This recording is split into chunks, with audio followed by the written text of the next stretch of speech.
Hey, beautiful people. This is Nika. And Cliff. You know what time it is.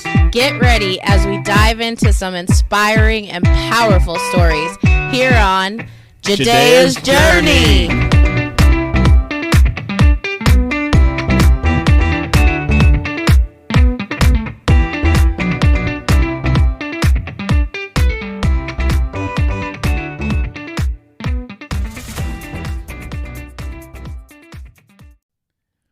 We're back again. Episode 4. Get ready for it. Yay. Man, I'm super excited. Can't wait for you guys to hear this episode. Man, you talk about inspirational. Whew. Yes, definitely a deep conversation. We got the honor to interview a family unit instead of just one individual person. So it makes it even more powerful, in my opinion. So get your notebooks out, get your tissues out. You're not going to want to miss this. Yeah, but before we get into that, let's get an update on Miss J. Let's get an update. Yes. Miss J's doing really good right now. She's had a really good couple of weeks.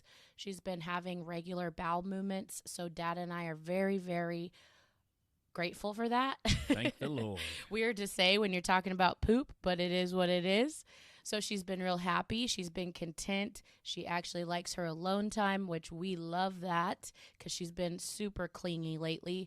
So you can just tell that she's feeling better. She's acting better. And I just love it because I know that's truly who she is. Yeah, so let's get it. Here it is, episode 4.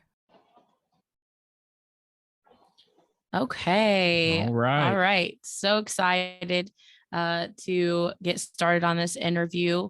We're going to kind of just jump right into everything and get started. I'm excited for everyone to meet our guest of the hour. So if you would, Miss Natasha, introduce yourself.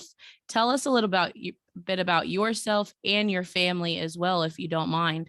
Okay, so hi everyone. My name is Natasha. I am a homeschooling mom of a teenager and a preteen. I did about 10 years in the military, and I had an unfortunate accident in the military with a IED, and they offered me retirement. So I decided to go ahead and take retirement. So now I stay home and I homeschool my children. I'm a youth leader, youth minister at my local church, and I love life. I love introducing people to new ideas. I'm so sorry, and new philosophies and new ways of thinking. And I don't know what else you want me to introduce, but there's that. Well, before we even move on, because I don't want to skip over this, but you mentioned you had a situation with an IED. Yes. What does that mean? Okay, so I'm retired Army. I was an officer in the Army, and my job was to help bring home Afghanistan women who had applied for asylum in America. And so I went to do my normal job while I was stationed overseas. And while I was overseas, we were going to go to a protective house. While we were going to this protective house, there was a bomb that had been planted by some of the men who did not want us in their country. And so when they planted the bomb, my Humvee rolled over the bomb. And as I was trying to help establish and set a perimeter, I was grabbing one of my soldiers, and he lost his life, and I am one-handed. So I am an amputee. Okay. Oh, okay. Wow. My Man. goodness. That's just the beginning. Thank you for your service, number one. Yes, my pleasure. Thank you. My pleasure. How old are your kids? You said you have 2 kids. How old are they? I have a 13-year-old and an 11-year-old. Wow. Homeschooling. Yes. Yes. Brave woman. I need all the prayers. Yes, ma'am. I need all the prayers. They seem to think that as they get older, I get dumber. And I like to remind them this is not the case whatsoever. And so yes, I need all the prayers. Yes, have your hands full. Absolutely. Absolutely. Yeah, definitely. Okay, well let's jump into some of our questions we have for Yes. you. Absolutely. Sure. So let's kind of go over, we know your name, Okay. but kind of tell us about your any of your diagnoses that you have. You kind of mentioned you're an amputee, but we Yes, kind of I want to am. dive into it a little more. If Okay. you, I know you mentioned your kids as well. If you want to dive into any of that at this time, you could do that too. Definitely will. So I am an amputee. I've lost 3/4 of my hand all the way down to my wrist, and or 3/4 of my hand. No, I lied. I lost all of my hand and up to 3/4 of my arm. Mm. So I've lost that much. I've lost that on me. But Mhm. my medical conditions consist of fibromyalgia. I'm a type 1 diabetic. I also have multiple sclerosis, and I have a brain condition called Chiari malformation, in which part of my brain has not stopped growing and it compresses on my spinal cord. Oh, Mm. wow. How Yes. long So is that something that you developed over as you've gotten older, or were you born with that? Or I was not born with any of it because you can't be in okay, the military with it.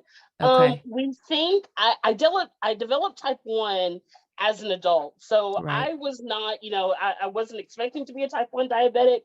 So I developed that as an adult. The fibromyalgia, the Chiari malformation, and the multiple sclerosis, we think had a lot to do with my job in the military, and then dealing with some of the things that I dealt with in the military. I think, the nerves, nerve gas and nerves in general were damaged. And I think it just kind of misfired on my body. And I kind of developed all these other medical conditions that I was Mhm. not expecting or had asked to have. But, Wow. oh my God, sorry. You're okay. And then as far as so that's me. My oldest, who is 13, she deals with severe anxiety. Mm. And she also has autism and uh, uh, sensory processing disorder. I'm sorry, I have to Okay. keep a book on all of my children because we all have multiple diagnoses. Yes. So she has autism and sensory processing disorder, and she has crippling anxiety. She's working through learning how to deal with them, and Mhm. she actually does a lot better than what I would give her credit for, just because she has learned to manage her illnesses and her conditions, and she's learned to be the speaker of the house. So a lot of times she'll speak up Good. for everybody. So as well as advocating for herself. And then my son, who was 11, he was the one who actually kind of started all of this. He has autism.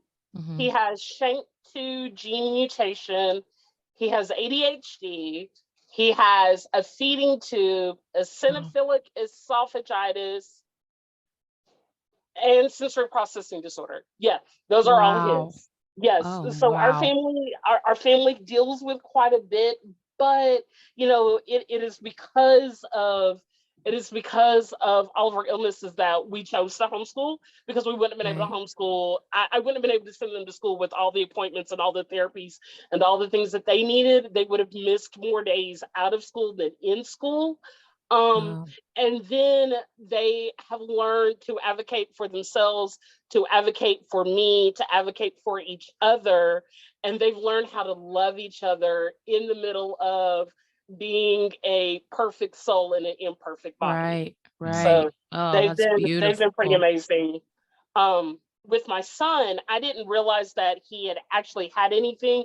He He had actually started at birth. So when he was born, Mm-hmm. the doctors told me when he was 2 days old that I should go home and prepare for his death because he wasn't eating, he Oh was only wow. sleeping. He would sleep all Oh, day wow. long. The nurses try to wake him up. I would try to wake him up. The doctors would try to wake him up. And he just wanted to sleep. And the nurses kept saying he'll eat when, or I kept saying, I'm sorry, I kept saying he'll eat when he's hungry. Just leave him alone. He'll eat when he's hungry. And the Mm-hmm. doctors were like, this is not normal. You might want to go home and prepare for the death of your son. And I said, Mhm. no, we're not going to do that. So the doctors diagnosed him with failure to thrive. And at that time, we didn't know that he had any medical conditions other than failure to thrive. And Mm-hmm. he went home with a nasal feeding tube so that I could just feed him and get him taken care of and get food in him. When he was about 2, that's when we learned that he would not talk. He talked to his sister, but they've always been close, so I think they had their own made up language, or Right. she was speaking for him. I still haven't figured that part out, but he would not speak. So we went to the pediatrician, and I asked her. I said, "Can you tell me what's going on? Mm-hmm. Something's wrong with him. He's not acting like a normal 3-year-old, although normal's relative, a Right. normal 3-year-old or a normal 2 to 3-year-old. So, what do we do?" And she said, "Well, let's get him tested." So we went to get him.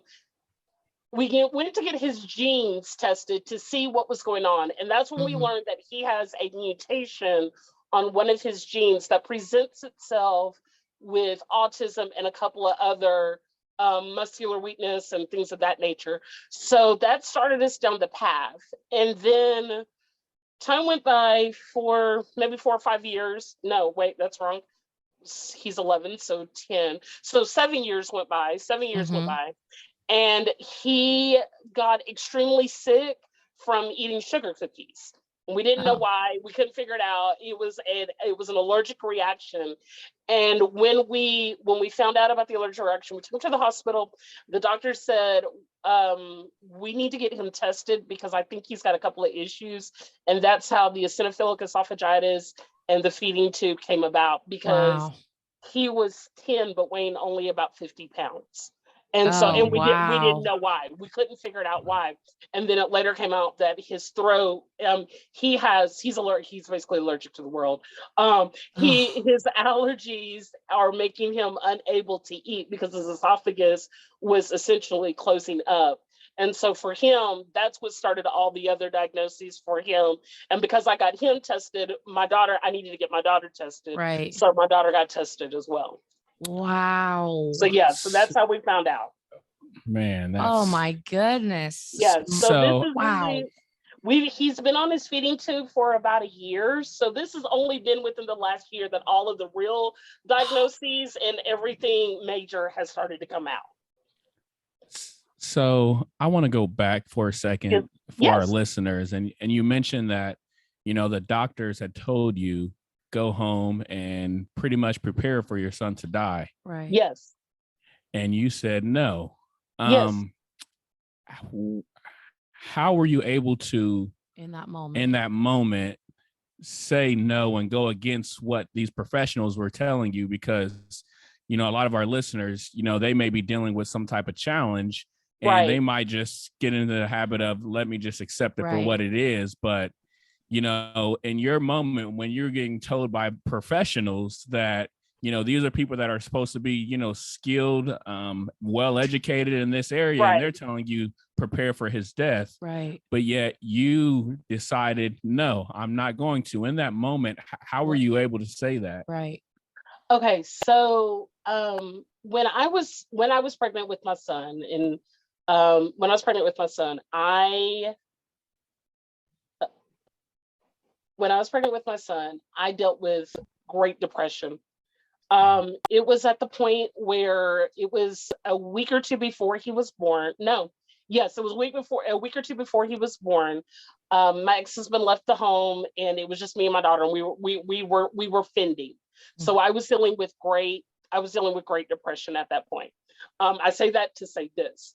Right. So when I went to the doctor and I told him, I said, look, one of two things are going to happen. I'm either going to have to give birth to this child, or when you see me next, I'm not going to be pregnant.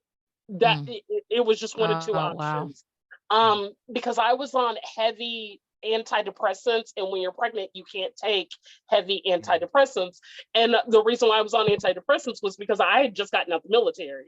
So I was dealing with all of the tragedy of getting out of the military, my ex-husband being gone, and then raising a 2-year-old and myself. So I was on severe antidepressants. So at one point during the pregnancy, I asked God, I said, what do you have planned for me? You literally just took my career away from me. My marriage is falling apart. My 2-year-old daughter, it's just me and my 2-year-old daughter. What do you have planned? And God said to me in that moment, Jeremiah 29:11, for I know the plans I have for you, says the Lord, plans for a hope and an expected future, to give you an expected end. And I was like, oh, okay, but what does that mean practically? Great. That's a wonderful Bible verse. I'm so glad you told that to the Israelites. What does that got to do with Natasha? Talk to me in real terms. And so the night that I laid in the hospital bed, it was the night before they put me in the hospital overnight because they were going to do a C-section that morning just to make sure that I was safe and to make sure that my son was safe. They were going to put me in they put me in the hospital to do a C-section. And as I was sitting there, I was like, God, I don't understand. I'm hurting. I'm upset. What are you going to do? And the words that he spoke to me were, he shall live and not die. And that has been my mantra for the last 11 years. Wow. He shall live and not die. And it took a lot, because when I talked to the doctors were like, we don't, he's not eating. This is not normal. Normally a child should eat.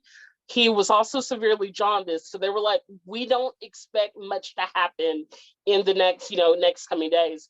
And one of the NICU nurses said, this boy is a special boy. Do whatever you can to take care of him.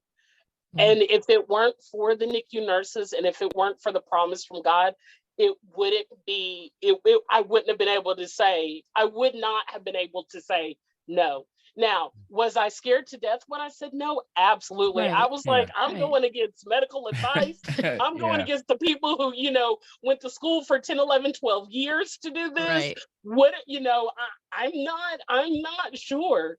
But I said, teach me what I need to know in order to care for him.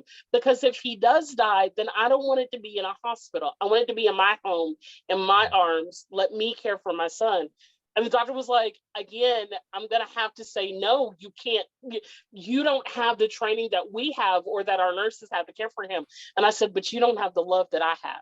Right. And that was it. Yeah. It was through a lot of prayer, a lot of, God, you got to guide me on this. And every step of the way, when he had, this is his second feeding tube that's had to be placed, technically his third, because he had one as a baby, but it was the second one that required a lot of surgery to do. And every time God has just gently reminded me, he shall live and not die.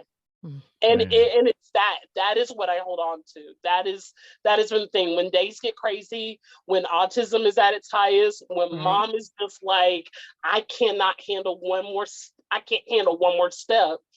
It's just been, he shall live and not die. And that's what I've been holding on to. That's beautiful. That's faith over fact. Absolutely. That's that faith over fact, because the fact of the matter is, based off the information, he shouldn't have lived. Exactly. But based off of your faith, off of the word that you received, it was totally different. And so that's, those that are listening, you got to have your faith in something. You got to have your faith and hold on to that faith despite of the facts, right? Because the facts can be very misleading and the facts can be scary. Like you said, it was still a scary thing, but because you had that faith. Yeah, so, question for the listeners, what do you have faith in? Yeah. Absolutely. Yeah. And I will say, and even though I am a youth minister, I will say that it doesn't even have to be in God, but it's got to be in something bigger than yourself. Yes. It's got to be in something bigger than yourself, Yes. even I if say it's that all the just, time. even if it's just loving your child. Because there have been days where I've been like, I'm gonna love him through the meltdown that he's had for the 32nd day in a row, or if for the scared feeling that he has of being attacked by bees, because that's been a big one we've had to face this summer, are bees. I'm just gonna love you through it. If that's your faith, start right there. Because that will change a lot. And that changed a lot in my mind. So, and that helped me see him not as who I desired, because I grieved when I found out, and even when we went back to the doctor a year ago, when the doctors were like, we have to put him back on a feeding tube, I grieved that. I grieved it so bad, because I was like, no, we were doing so well. What is going on? And the doctors were like, we have to do it. And I just said, it was the faith of, I'm gonna love you through this. Right. So yeah. Wow. I love that. I love that. So kind of going, you've kind of described a lot as far as some of the things that you have struggled with your son, as far as mentally, emotionally. I kind of do want to touch on you as an amputee, losing a major part of your limb, extremity. That's a big life change. That is a huge life change, along with being in the military at the same time.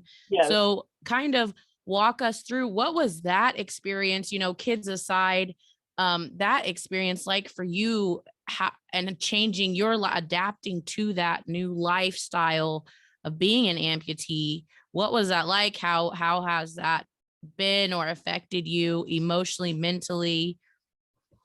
Those kind of things. I will say it sucks. I'm not gonna lie, it sucks. I think the biggest issue for me was people seeing me different. Because kids have no couth about them. They're gonna straight up ask you what happened. And I had to learn to get real comfortable with saying I was a soldier. I lost my arm. I had to get real comfortable with saying I might look different, but I still love the same. A lot of times I don't think about it. My kids will tell you, my kids were here, they will tell you, they like to toss the ball all the time. They like to they like to toss the ball. And I will think that I have two hands and I will try to catch it. And I'm like, oh, whoops. And then the other thing is I was left-handed. Before, and I had to completely learn to become right-handed. Which sucked completely, yes. So I had to learn how to redo all of life. And I was grown. I was in my late 20s when this happened. So I was grown. And then now I'm relearning how to write my name. I'm relearning how to cook. I'm relearning how to do my daughter's hair. So for the longest time, that was difficult. But then, I've always dealt with confidence issues. I've always had a perceived image of what I look like. And then when you factor in, oh yeah, I don't have a hand. A lot of people say, how do you do so much?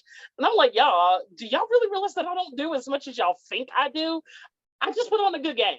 I learned real quick that I had to take care of what I had to take care of, because these two little people depended on me for everything.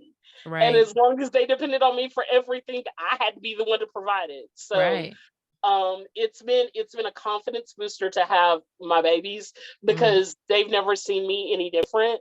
They're just like, yeah, that's my mom. She does stuff. And when people are like, yeah, but do you realize what a hero your mom is? They're like, no, she's just mom. And I'm like, thank you. Because I'm not any different. I just happen to be a mom. So So it's been pretty fantastic to allow my kids to bring my ego back in check. When I want to say, look at what I did one-handed. The joke around my house is you're a show off. Like when my kids can open the jars and I can't, I look at them and I say, show off. And they look at me back and then they'll turn it back on me when I can do something that they can't. They're like, so you're a show off. And I'm like, see, yes. And so that's been it. Laughter has been the key that's gotten me through a lot. I've been able to laugh with my kids. My kids have been able to laugh with me and laugh at me. And it's brought me back down. But I swear the first month to 2 months, I went through serious depression because I was dealing with the kid, I was dealing with the baby, I was dealing with the toddler, I was dealing with myself, and then I was dealing with having to deal with all of that and then deal with my issues. So yeah, the first month or two was I think I spent so many days just laying in my daughter's bed grieving and crying. But then, God was like, I got work for you to do. Let's go. We got work to do. Let's pick it up. There's nothing like a baby crying or a toddler coming telling you that they're hungry and they expect you to feed them to fix your face real quick and then go. Yeah. So that's been the thing that's kept me going. And then even now, as they are older and they realize, now that they're older, they realize the amount of things that I can't do. They're like, but we still need you for this. You still got to drive us. So let's go. Because we still need to go in the car. So they've kept me going. They have been the things that have kept me going. That's great. I love it. Okay, let's hop into a couple other just areas of life is what it is what we kind of talk about. Okay. You've kind of gone over a little bit about just family dynamic. And you did mention that you were married, right? Okay. Yes. And got divorced. Yes. Okay. So you're a single mom. I am a single mom. Yes. Okay. How long have you been a single mom? 11 years and counting. 11 years. Okay. And counting. And that's not good counting. That's is he coming anytime soon? I think my Prince Charming is riding on a turtle who's stuck through molasses and peanut butter because he ain't come anytime soon. If you ask my kids, they'll tell you that I wasn't supposed to have nobody because I had them. And I'm like, no. Oh gosh. No, that don't work. So. Oh man. Oh, do you feel like just kind of getting it into the romantic relationship category, do you feel like this as far as your struggles that you have physically and obviously that your kids go through, do you think that has affected your romantic life? Absolutely. Absolutely. Okay. Because, other people can date, other people who have the normal, typical, and I use that in air quotes, kids, they can date, they can go out and they can date. I have my daughter, who she deals with severe anxiety. So she is constantly worried, Mom, where are you going? What time are you going to be there? How long are you going to be gone? So I have that. And then I have my son, who he will tell you he is man enough for every female in this house. And I'm like, no, babe, no. But so there's that. And then I wonder, can you deal? First of all, I'm opinionated. So there's that issue. I'm extremely opinionated and I'm too cocky. So I'm like, I need you to deal with that first. But then, my daughter is my mini me. Everybody at my church calls my daughter my mini me. She is mini Natasha. So no, ignore. Okay. So she's my mini me. So so everybody in my church will tell her that she's my mini me. So she is just as extremely cocky. So she's already told me, any man that you marry, I'm only using him for his money. So there's that. No. Stepdaddy money, as she likes to call it. It's gonna be stepdaddy money. And then my son is like, there's not gonna be another man trying to tell me what to do. And I'm like, my goodness, y'all stop it. So yeah.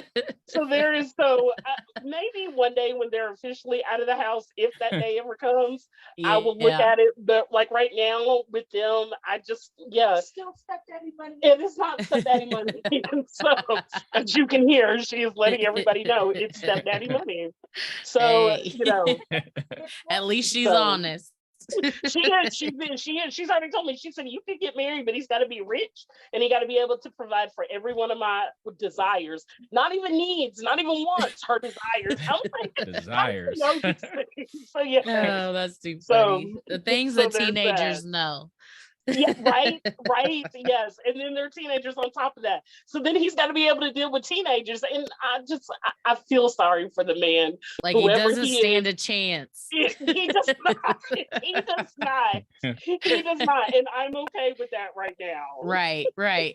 That's okay. Hey, as long as you are happy, your kids are happy, you're well and Exactly. taken care of, that doesn't have to be priority, Exactly, exactly. Like when they're gone, it'll definitely be priority because they ain't gonna be in the house no more, and I do what I want because I'm grown. But right now, they like to remind me I'm not as grown as I think I am. So there's that. What do you want to jump into next? So let's talk a little bit about social life. So, Yes. I know you said you homeschool them, but Yes. outside of school, And church. What's life like outside the home? Do you guys, what's your social life like? So my kids have an active social life. I do not. I am their chauffeur. They have friends. Both of my kids are involved in scouting. My daughter is a Girl Scout. She's won her bronze and silver and going for her gold Girl Scout award. Oh wow. My son just became this adventure navigator, one of the navigator. Sorry, no, let's say navigator. Okay, so he's an adventurer. I apologize. So he is. So he just became an adventurer in trail life. So they have an active, full social life that they're always involved in things. I am like I have my close crew of friends, girls women that I can just call and love on them and they love on me. I do try to go out, at least once a month without children. Mm-hmm. Doesn't happen as often as I like, but I do try to go out at least once, whether it's just hanging out with my girls or, having some solo time by myself. Right. But I'm just the social director for the 2 stars of my life. Okay. All right. That's a good way to put it. Oh, yeah. What about let's jump into like your working a job. Okay. Do you I know you said you were youth minister, youth pastor. Yes. Okay. Yes. Let's kind of talk about that. Is that your primary job or? It is not. Okay, so I'm officially retired. And so I received my full, as if I had done a full 20 years. I received my full beneficial pay. It's like one of the few things I love about being nearly 40 and not having to go to work every day. That's great. Like I love it. So I do that. But before I was in the military, I was a social worker by trade. I went to school and got my master's at University of Louisville in social work. So I have my LCSW. So I was a social worker by trade, and then went into the military and did that. And then after, I thought I was going to work, but raising kids became my priority. Right. So right now I just enjoy being retired. And I like to tell all my girlfriends when they go to work, I'm like, yeah, because they'll get up at 7 or 8, get up to go to work. I'm like, yeah, you know what I'm doing at 7 or 8? Yeah, I'm turning over on the other side and imagining the back of my eyelids. So yeah, so they hate that part because they're like, you know what? And I'm like, no. Let me hold up my left hand and remind you why I am retired. So yeah, so they you don't want this. Right, exactly. Right. So yes. So I am officially retired, but I still dabble, like I still do volunteer work, and I still dabble a little bit in the social work area because I do volunteer in the community.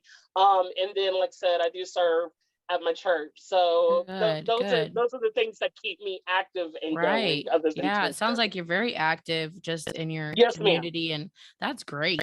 That is great. I love that. I love it. What else we got to hear?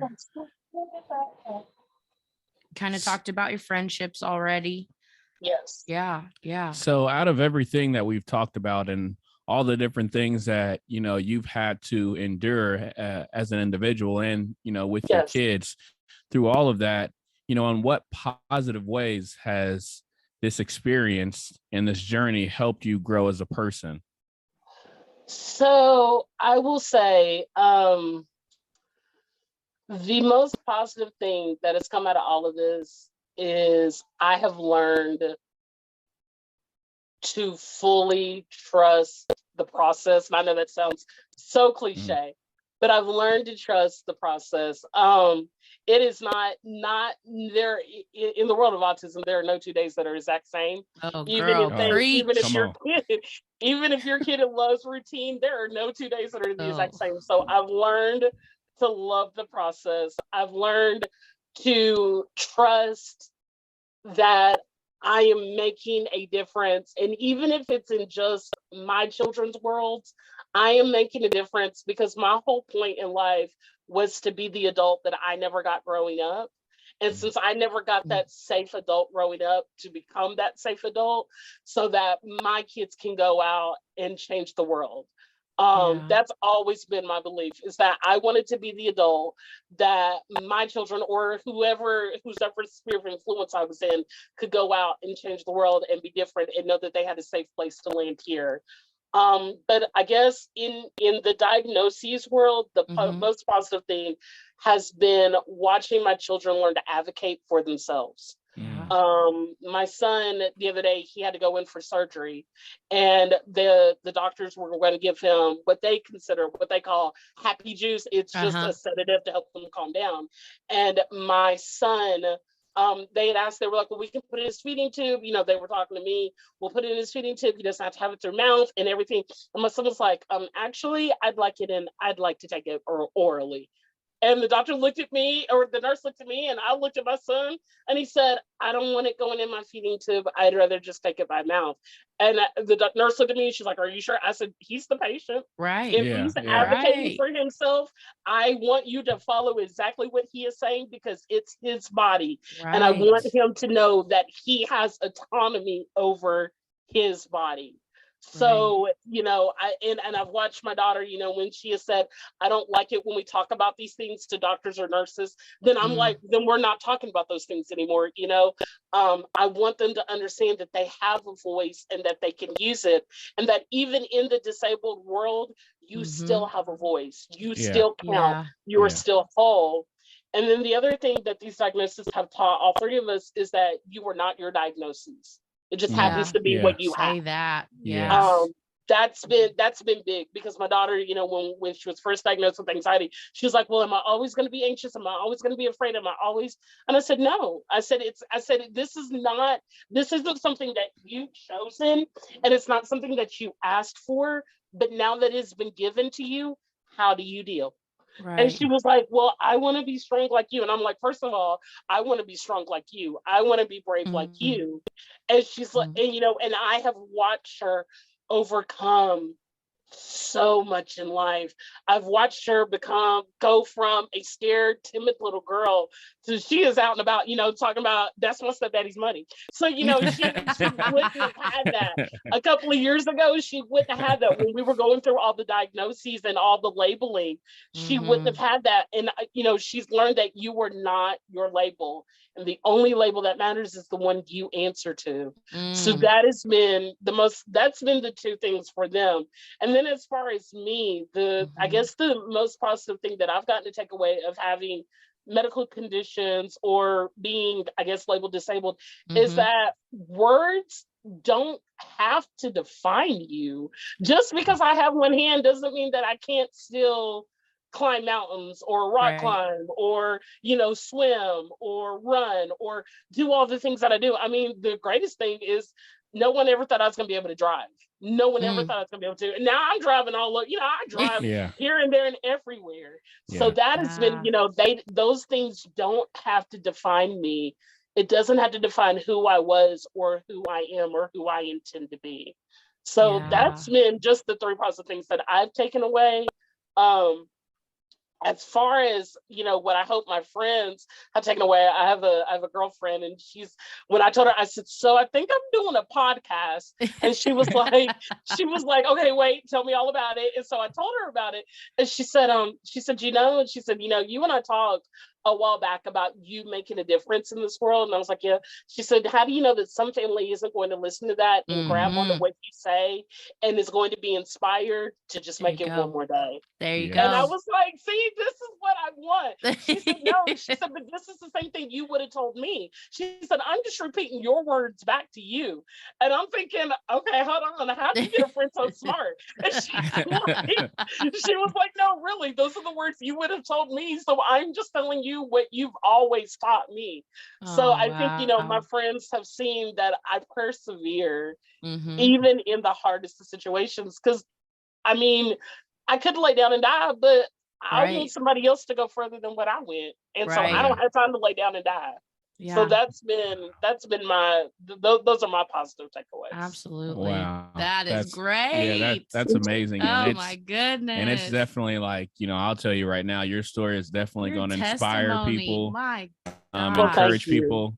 And that's the whole reason for this podcast. Yeah. That's the reason why that's why he kind of came up that's with why, this. God had put it on my heart because, the things that we've gone through with our daughter, Jadea. And, I was in the hospital with her, dealing with her constipation problems and just, seeing the look on her face, her pain, it gave me pain. Right. And just seeing that, I was frustrated. I had pain. It was so many different emotions. And, God in that moment had told me, like, you need to recycle that pain. Like, how can you use this pain for good? That. I like that. That's where the idea, the idea of the podcast came. Like, okay, let's talk about this stuff. Right. Let's share these stories and families an outlet because people only get bits and pieces of the journey. They don't see the whole. They don't get the depths of things that happen. So that's why we really thought this would be a great idea to just connect. And it gives us a sense of support. Like we're connecting with someone who lives in Tennessee right now, Yes. And these will be friendships that we make and people we connect with that we can use as a support as well. So I'm just excited what God is doing. I am too. It's exciting. It's exciting. I am too. My like I said, my girlfriend who I was talking to, I've been on a prayer and fasting journey for the last I'm on day 10. It's a 21-day journey where I'm like, God, draw me into the next thing. I want you to be at the forefront of the next thing. And so when I was talking to her about it, I was like, I kind of said yes without talking to God. And she said, no, actually you did talk to God. And I'm like, well, when? And she said, remember when you said you were starting this fasting journey? She said you wanted to be able to say yes to whatever opportunities came as long as they were going to honor him. And I was like, yeah. She said, okay, here you go. Here's your opportunity. And I'm like, you're not supposed to say these things back to me. But it's true. I mean, like I totally relate to the recycle your pain because that is our journey. We went through, we've gone through numerous things over the last 11 years, 11 years, and it has been amazing to see God. His word says that he captures every tear, but he'll give you beauty for your ashes. And I'm thinking, I'm walking in that beauty in this moment, even though this moment sucks, because don't get me wrong, I would love to see my kids be, neurotypical. Yes. I would love it if they were. But the beautiful thing is I'm still walking in the beauty of a moment that I never thought I'd be at. I'm walking in what I had only thought would be a dream 11 years ago. Right. So, So I'm grateful. I'm grateful. So. Yes. Well, you have said some very inspiring things, but I still want to ask, ma'am. As we kind of close up here and get to the end of it, there's going to be tons of families out there that are experiencing the special needs world, the disabled world, whatever you want to put the label as. Yes. But what would be something encouraging, positive advice, encouragement you could give to families in their journey? What would be something you would offer to them? So I will say two things. One, get 1% better. There was a story of a Down syndrome young man, and he wanted to run in a race, and he his parents had told him, one, that he was never going to be able to live to walk, to run, to do any of those things because he had severe Down syndrome. But two, that he was never going to be able to make it on his own. And this young man ran in a race, and his one thing that his dad kept saying to him is, I don't want you to get 100% better, just get 1% better.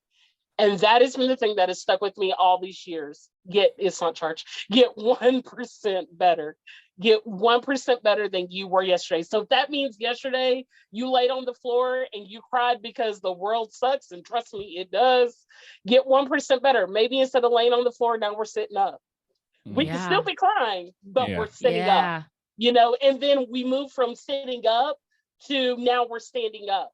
Now we're, now from standing up, now we're meeting other people who are walking this journey with us. So get 1% better.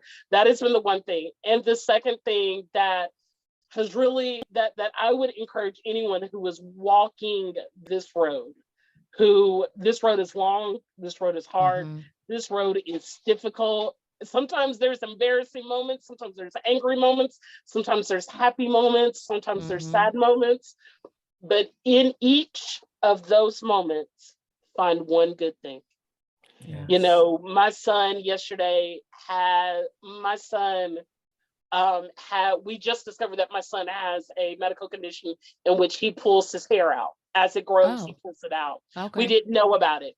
And I was like, okay, we're gonna go get your hair done. We're gonna go get it cut because it needs to be cut because you need to have a low haircut.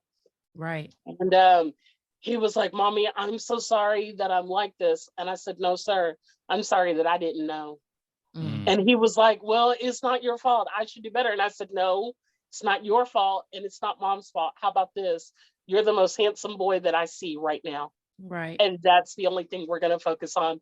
And his barber looked at me and he said, I don't get most moms who say that to their kids.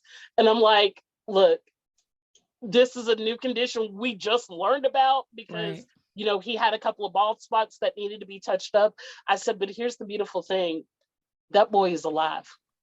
Right. And if nothing else, and I'm trying not to cry, but that boy's alive. Okay. If he's pulling his hair out, if that's the worst thing I deal with today, then that's just one thing I deal with.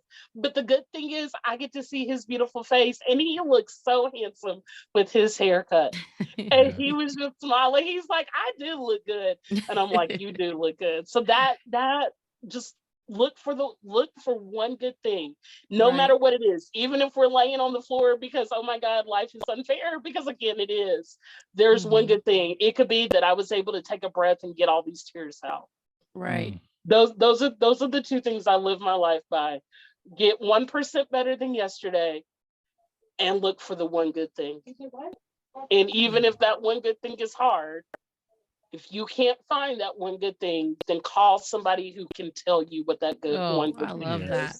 Yes. Because not all the time we don't see the forest through the trees. So that's when we need to find a neighbor who can help us point out at least one good tree. Absolutely. So that is how I have chosen for this part of my life to go. Is it great? No. Is it perfect? No. Will it always be this way? No. But in these moments, I will look for the one good thing. And that's where I'm at. That is great. That's amazing. One good thing. Yes, one good thing. And it may even be the fact that the sun shined today, or that it rained all day. It does not have to be pertaining to your life. Like today, the one good thing is that we have air conditioning because it's hot outside. So that was not one good thing. We have air conditioning. So that's the one good thing. That's a good perspective. Yeah, I choose to live that way because it's easier than dealing with the anger and the hate. It's easier to have to carry around the anger. It's easier than to carry around the anger and the hate and the ugliness if I choose to just focus on one good thing. Man. So that's it. Ooh, I hope y'all heard that, because that was good. That was good. Oh, wow. Oh my gosh. We appreciate you. Yeah, definitely. Not a problem. Taking the time to do this. I'm so excited for everybody to hear this podcast episode.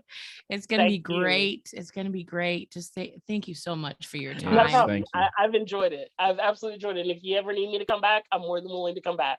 You've got my Oh, I like information. that. I like that. You never know. We might be doing little episodes here and there. We're going to Hey, need your words you've of got my wisdom. information. You've got my information. You can contact me anytime. Thank you so much. Thank you. It was so nice meeting you. We're going to stop. Wow. Man.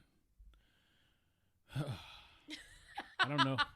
What words do you have for that? I don't, man, That was awesome. Yeah. It's, so many emotions right now. Yeah. So many takeaways. I mean, it's too many. The whole interview is my favorite part. Yeah, definitely. So let's talk about your takeaway. Let's hear it. What was it? So one of mine that really grabbed me was, and you guys could probably tell in the interview, but when she talked about, her son and how the doctors told her, prepare for your son to die, go home and prepare for him to die. And she said no to these professionals, to these doctors who went to school, got their degrees, know all the different, science, medical science and everything. And from what they saw, it looked like, hey, your son's just going to die. But for her to have that courage, for her to stand on her faith and say no, man, that was huge to me.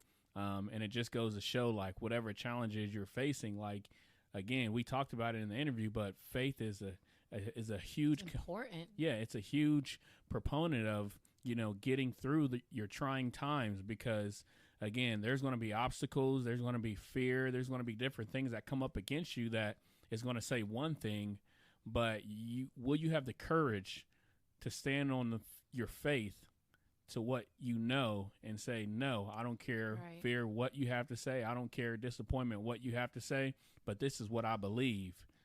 Like that, man. Yeah, that was so powerful. Gave me goosebumps. I think mine, personally, I had a lot, but the number one thing, and I've been really thinking about it since the interview, was when she was talking about giving everybody some encouraging advice. And one of the things she said was, find that one good thing in your day, no matter what the day is like. So no matter if the day is the worst day you've ever had and everything in life is going wrong, just find that one good thing. And it is as simple as, maybe I woke up and I'm breathing today, or I can walk today, or I get a meal today. So I've just really been trying to make sure that I practice that, because sometimes I forget about that. It's really hard in those moments of chaos and turmoil and just going through the mess of life that you forget. There is always something good to look for in your day. So I think that really stuck out to me, even though it's very obviously simple and we may have heard it before, but it was just meeting her and seeing her energy and her demeanor, her smile. You guys, you couldn't see it, but it was beautiful. She has this beautiful, joyful smile. And I'm like, the things that she talked about in her podcast, you can tell that she puts that into action. Yes. No, she's not perfect, and neither are we, but the fact that she practices what she's preaching, you can just see it, you guys. Oh, yeah, definitely. She just was a beautiful person. I was so excited to meet her. Oh, man. So excited. It was an honor, truly a blessing. Yeah, I would definitely agree. That one thing definitely has power, and it can help you get through your day. So yeah, help you get through life, day by day. Day by day. Yeah. I hope you guys enjoyed this interview. I was so excited about it. Again, it was an honor to meet her. Definitely give us your feedback on what you thought. Send some positive comments her way whenever we post it. But yeah, I hope you guys enjoyed it. I hope you got something from it. Yeah. Let's, before we go, just a few announcements. Make sure to like, share, tag your friends, family members. We definitely want to continue to get the message out with this podcast, and to share more stories with more people around the world, really. I mean, we really want... Doesn't matter your location. Yes. Doesn't matter if it's a child or not a child. Doesn't matter if you are the special person or your kids are the special person or whatever it may be. So there's no certain criteria. We just want everyone to know that. But yes, definitely keep helping us spread the word. That's how we're going to continue to grow. And I really believe this is going to help impact a lot of lives. Yes. And we may have some merch coming soon. So be on the lookout for that. We got the tease. Sorry. I love it. So, but other than that, I mean, we just pray you guys have a great week. I really don't have no final thoughts to give. I mean, I think we already gave you some final thoughts to help you get through the rest of your week. So catch you later. See you next week.